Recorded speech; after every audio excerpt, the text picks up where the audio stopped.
అనుకోకుండా కుటుంబ పెద్ద కోల్పోతే, ఇంటి బాధ్యత నెత్తి మీద పడితే, అప్పుల ఊబిలో కూరుకపోతే, సమాజంలో కష్టపడి దుక్కి దున్ని పంట పండించి ప్రతి ఒక్కరిని కలుపుకొని పోయి సంసారాన్ని నడిపించడానికి పెద్ద కొడుకు ఎట్లా ప్రయత్నం చేస్తాడో, ఈ 2 ఏళ్లలో ఒక్క రోజు కానీ ఒక్క గంట కానీ సెలవు తీసుకోకుండా రోజుకు 18 గంటలు పనిచేసి తెలంగాణ రాష్ట్రాన్ని ఇవాళ దేశంలోనే ఒక గౌరవప్రదమైన స్థానానికి తీసుకొచ్చినాం. కానీ ఆయన 10 ఏళ్ళు సృష్టించిన గందరగోళం, చేసిన అప్పులు, తీసిన పరువు నిలబెట్టాలంటే ఇది సరిపోదు. కష్టపడుతున్నాం. దుక్కి దున్నంగానే పంట వండుతుందా? ఇతనాలు జల్లాలి, అదును అవ్వాలి, ఇతనాలు జల్లాలి, కాలం కలిసి రావాలి, పంట వండాలి. ఒకవేళ పంట వండినా కోతకొచ్చిన సమయంలో అకాల వర్షం వడగండ్ల వాడల పడితే పండించిన పంట కూడా నేలపాలే అవుతుంది. కాలం కూడా, దేవుడు కూడా మనల్ని ఆశీర్వదించాలి. ఇవాళ తెలంగాణలో కాలం కలిసి వచ్చి దేవుడు ఆశీర్వదించిండు కాబట్టి ఇవాళ కష్టపడ్డాం. మొన్న ఆయన వచ్చిండు 2 ఏళ్ళ తర్వాత. ఏదో మంచి చెప్తాడేమో అనుభవంతో నేను అనుకున్నా. పెద్ద మనిషి కదా, మనం కూడా ఈ మధ్యకాలంలో ఎప్పుడేం అనలేదు.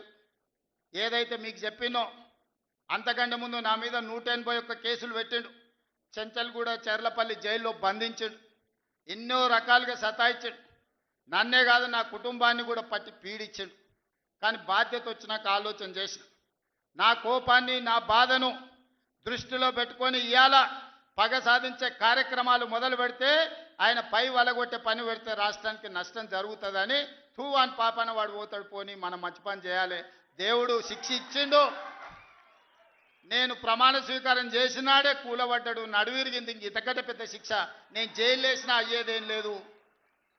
ఆయననే ఫామ్ హౌస్ను ఒక బందీఖానగా మార్చుకొని చుట్టూతో నా పోలీసులే ఉన్నారు, లోపల ఆయన ఉన్నాడు. చెర్లపల్లికి పంపించినా, చెంచల్గూడకు పంపించిన గదే అవుతుంది కదా. ఇక తిండి బరువు నాకు ఎక్కువ అవుతుంది. అదొకటి. లోపల చెర్లపల్లి, చెంచల్గూడ పెడితే ఆయన తిండే తినికి మళ్ళీ ఆయన ఏదైనా కావాలంటే అది చేస్తే సర్కార్కి ఎక్కువ ఖర్చు అవుతుంది. తిండి ఆయన సంపాదించేది ఇన్నా ఫామ్ హౌస్లే ఒక బందీఖానగా పెట్టుకొని చుట్టూతో మన పోలీసులే పహారా కాస్తున్నారు. ఇక ఆయన చేసిన పాపాలకు ఆయననే పోతాడని ఊరుకున్నా. ఎప్పుడన్నా ఏమన్నా అన్నానా? ఎప్పుడన్నా ఏమన్నా అన్నానా? మీరు చెప్పురు. ఇక్కడ పాత్రికా మిత్రులు ఉన్నారు అందరు, నాకు కూడా దోస్తులే కదా వాళ్ళందరూ. చెప్పురు, ఎప్పుడన్నా ఏమన్నా అన్నానా? ఒక్క కేసు అయినా పెట్టినా? పోనీ ఈ జిల్లాలో ఎవరి మీద నన్ను ఒక కేసు పెట్టినా? ఎన్ని పాపాలు చేసారు వాళ్ళ ఎమ్మెల్యేలు, మంత్రులు మీకు తెలుసు కదా. ఎంతమంది ఆస్తులు గుంజుకున్నారు మీకు తెలుసు కదా. ఎవరినన్నా నేను కక్షతోనేమన్నా చేసినా? నేను ఒకటే అనుకున్నా, ఎవరి పాపానికి వాడు పోతాడు. మనం చూసినా చూడకపోయినా పైన దేవుడు ఉన్నాడు, పైనుంచి కిందికి చూస్తూనే ఉంటాడు. ఎవరిని లెక్క వానికి రాస్తూనే ఉంటాడు, ఎవరిని మిత్తి వానికి చెల్లిస్తూనే ఉంటాడని. ఆ మిత్తిలో భాగంగానే నేను ప్రమాణ స్వీకారం చేయడానికి పోయిన రోజే మంచం మీద నుంచి బోర్ల పడి మక్కెలు ఇరిగి మూలకు పడ్డాడు. ఇక ఆయన నిన్నొచ్చి పెద్ద మనిషిలాగా మంచి చెప్తాడేమో అనుకున్నా. తోలు తీస్తా అని అన్నాడు. తోలు తీస్తాడంటేనే ఇక నేను చెప్పదలుచుకున్నా, అయ్యేగా నా సంగతి వదులు. కానీ మా సర్పంచులు వచ్చిండ్రు, రా ఏ తోలు తీస్తావురా?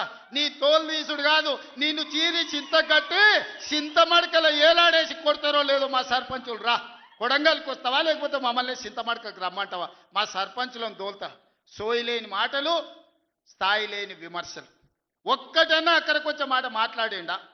10 ఏళ్ళు నువ్వు పూర్తి చేస్తే, 10 ఏళ్ళు ఎస్ఎల్బి పూర్తి చేస్తే నల్గొండకు 4 లక్షల ఎకరాలకు నీళ్లు వచ్చేది.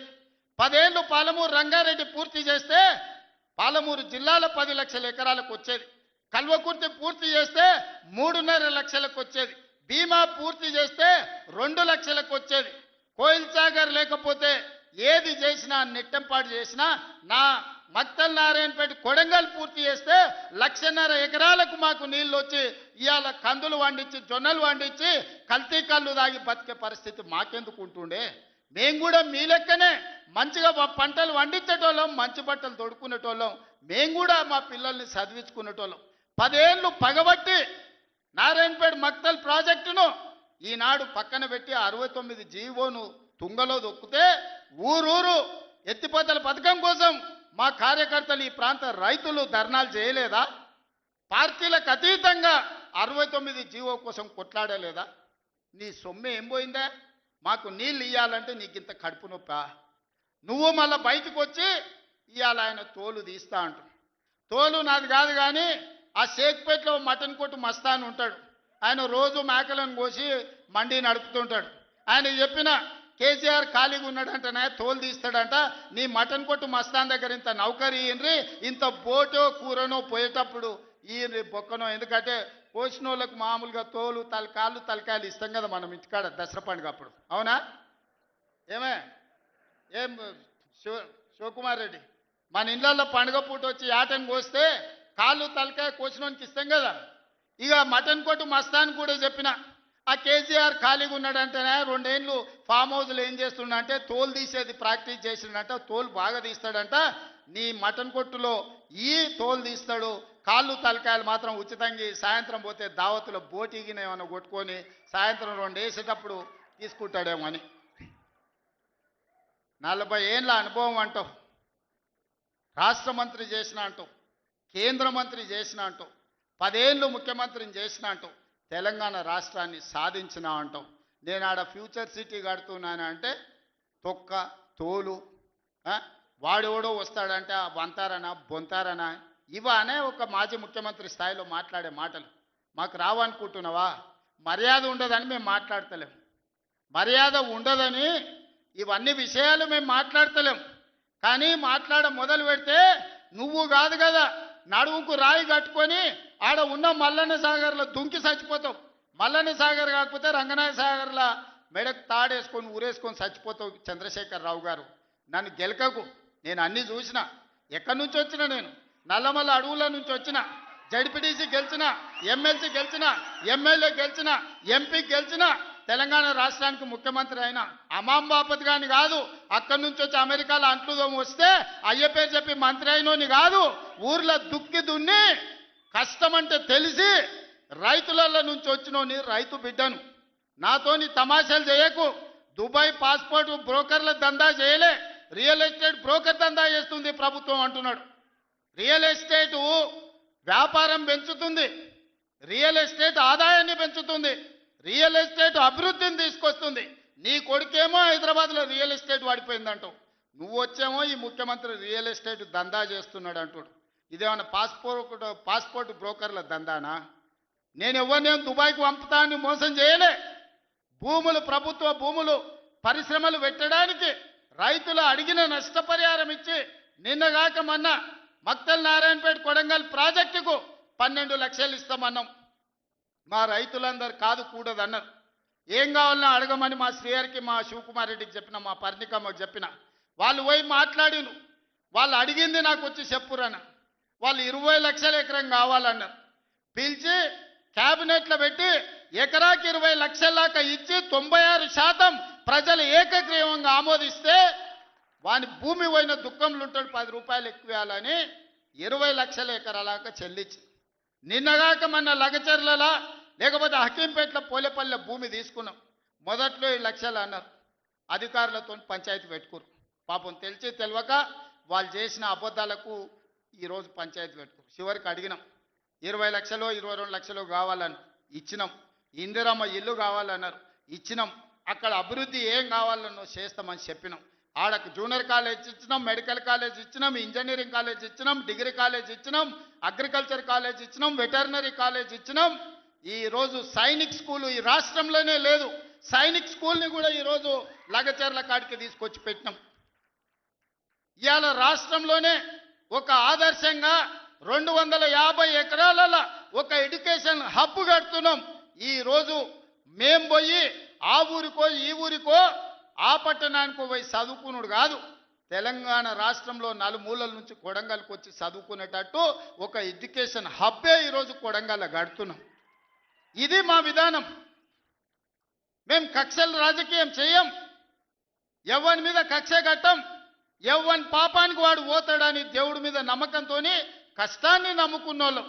కొడంగల్ ప్రజలు రోజుకో 2 గంటలు ఎక్కువ పని చేసేటోళ్ళే కానీ ఎవరిని సొమ్ము ఆశించేటోళ్ళు కాదు. ఎవరి గురించి మేము ఆలోచన చేయం, మా పని మేము చేసుకుంటాం. కానీ మా పని మేము చేస్తుంటే కూడా కాళ్ళలో కట్టె పెట్టిర్రు అనుకో, ఇక మా సంగతి అయితే చూపుతామయ్యా. ఏమంటారు? అంతేనా? అంతేనా? 2 ఏళ్ళు ఏమన్నా అన్నానా? ఆయన మన బయటకు వచ్చి ఇక చూస్తా, తోలు తీస్తా, తాట తీస్తా, ఇక నీ సంగతి చెప్తా అన్నాడు. రా బిడ్డ రా, రా రెడీగా ఉన్నారా ఇక అందుకే కొడంగల్ నుంచే చెప్తాం నీకు అని చెప్పి 3 రోజుల నుంచి మాట్లాడలేదు, ఇవాళ మాట్లాడుతున్నా. ఆయన కొడుకు చెప్తున్నాడు మైకు ముందరికి వస్తలేడు, ఆయన దాచుకున్నాడు అని. నీ ముఖం ఎప్పుడైనా చూసుకున్నావులా అద్దంలా? పేడమూతి బోడిలింగం, నువ్వు కూడా నా గురించి మాట్లాడతావా? నీవెంత, నీ స్థాయి ఎంత? అయ్య పేరు చెప్పి బతికటోనివి నువ్వు, ఆంధ్రలో గుంటూరులో గుడివారిలో చదువుకున్న నువ్వు, నీకేం తెలుసు తెలంగాణ గురించి, మా పౌరుషం గురించి? నువ్వు కాదు, మొత్తం నీ జాతినంతా తెచ్చుకో. ఎట్లా తెచ్చుకుంటావు, ఏటికి రావాలనో చెప్పు. మా ఊరు అన్నారా, మేమన్నా మీ ఊరికి వస్తాం. ఎవడు భయపడుతుండో సంగతి తేలుస్తా. వెనకటికోసారి చెప్పిన గిట్లనే గజ్వేల్కి వచ్చి చూడు అని చెప్పిన, గజ్వేల్కి వస్తా బిడ్డ, నీ నెత్తి మీద కాలు పెట్టి తొక్కుతా అని. గజ్వేల్కి లక్షలాది మంది కార్యకర్తలతో పోయినాం, కాలు మీద పెట్టి తొక్కితే పాతాళానికి పోయిన మళ్ళీ ఇప్పటి వరకు తేలలేదు. ఇవాళ చెప్తున్న మీడియా మిత్రులారా రాసుకోండి, 2029 ఎన్నికల్లో 2/3 మెజారిటీ మన సీట్లు ఒకవేళ 119 ఉంటే 80కి పైగా సీట్లతోని 2029లో మా ప్రభుత్వం ఏర్పాటైంది.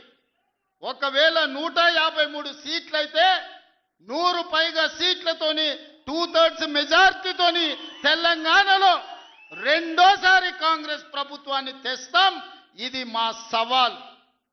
చంద్రశేఖరరావు గారు, తారక రామారావు గారు, హరీష్ రావు గారు, దయాకర్ రావు గారు, ఇట్లా చెప్పుకుంటూ పోతే వినోదరావు గారు, కుక్కట్పల్లి కృష్ణారావు గారు, రాసి పెట్టుకో. 2029లో 2/3 మెజార్టీతోని ఈ రాష్ట్రంలో కాంగ్రెస్ ప్రభుత్వాన్ని ఏర్పాటు చేస్తా. ఇదే నా సవాల్. శాతనైతే కాసుకో బిడ్డ. నీ రాజకీయం ఏందో నేను చూస్తా. నేను రాజకీయం చేసినంత కాలం ఈ కల్వకుంట చూసేటోళ్ళు కాలకుంట విషం లాంటి కేసీఆర్ కుటుంబాన్ని అధికారులకు రానివ్వను. ఇదే నా శపథం, ఇదే నా శపథం. కొడంగల్ బిడ్డగా ఈ గడ్డ మీద నుంచి నేను శపథం చేస్తున్నా. నేను రాజకీయాలలో ఉన్నంతసేపు రాబోయే ఎన్నికల్లో కేసీఆర్ కుటుంబానికి అధికారం అనేది ఇక కళ. బీఆర్ఎస్ పార్టీ, కేసీఆర్ చరిత్ర గతమే. మీ పార్టీకి మీకు భవిష్యత్తు లేదు. ఎవడైనా చర్చించుకుంటే పొద్దుపోయినప్పుడు మాట్లాడుకోవడానికి పనికొచ్చే చరిత్రనే తప్ప భవిష్యత్తు తెలంగాణ రాష్ట్రానికి నీ తరఫున ఒరిగేది ఏమీ లేదు. బీఆర్ఎస్ కేసీఆర్ గతమే, తెలంగాణ భవిష్యత్తు కాంగ్రెస్. మీ గత చరిత్రతోని ఈడ ఒరిగేదేం లేదు. వెనకటికెవడో అన్నాడంట, మా తాతలు నేతులు దాగినరు, మీరు వచ్చి మా మూతులు నాకండి అని. అట్లా ఉన్నది. నిన్ను అసెంబ్లీలో ఓడగొట్టినాం, పార్లమెంట్లో గుండు సున్ని ఇచ్చినాం, మన కంటోన్మెంట్లో బండకేసి కొట్టినాం, మొన్న జరిగిన జూబ్లీహిల్స్లో బోడబండలో బండ కింద వాతి పెట్టినాం. నిన్నగాక మొన్న జరిగిన సర్పంచులల్లా 12,726లో 8,335 సర్పంచులను గెలిపించుకున్నాం. సిగ్గు లేదు, ఇన్నిసార్లు ఓడగొట్టినా ఇంకా సిగ్గు లేకుండా బయటకు వచ్చి కింద పడ్డ పైకాలు నాదే అని వెనకటికి ఓడో అన్నాడట. ఇట్లాంటి ఊకదంపుడు ఉపన్యాసాలు, పొంకనాలు వెనకడికి ఎవడో పొంకనాల పోషగాడు చెప్పినట, నాకున్నే 3 ఏట్లే కానీ 36 దొడ్లు నేను చెప్పినట. ఇవన్నీ కళ్ళు కాంపౌండ్లో చెప్పుకోవడానికి బాగుంటాయి, కాలక్షేపం చేయడానికి. కళ్ళు కాంపౌండ్ మాటలు మాట్లాడకండి తండ్రి కొడుకులు. ఇవన్నీ మేము చూసినాం. శాతనైతే రాండి, ఏందో చెప్పు.